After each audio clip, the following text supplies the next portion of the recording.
在花莲公正街有一间卖米粉汤的店头，昨会中昼发生火烧，而且佫通去到隔壁中山路其他的店面，也佫有徛家。消防人员赶去现场的时阵，有救到2个人。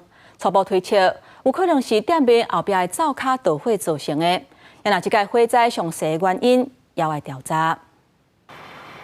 厝内火直冲出来，火愈烧愈大，现场拢是高烟，警消赶紧来拍火。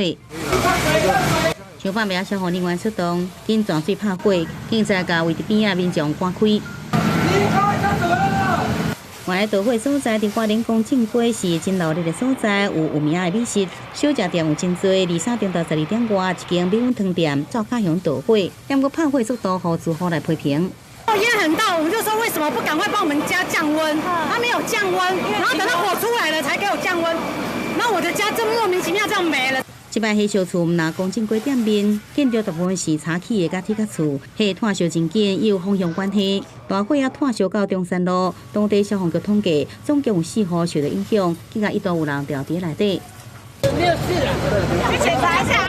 2个有血查甫人互救出来，直接送去病院。不过救灾过了后，消防员也添加直接倒伫涂骹休困，甚至有人伫拍火时阵水啉无够，骹救昏也互送去病院治疗。我们派人从1楼往顶楼去搜索，所以在顶楼搜索到那位年约50岁的男性，没有人员受伤。花莲最近一直传出灾害，中山路的通布店伫暗时才发生火烧厝，炭烧到2边的店头，无到1天，伊阁换公正街大火，虽然详细原因也等待调查。不过就惊是进前强烈地震造成牢固的电线受损，有机关呼吁管府爱免回退民众来检查电线电器设备。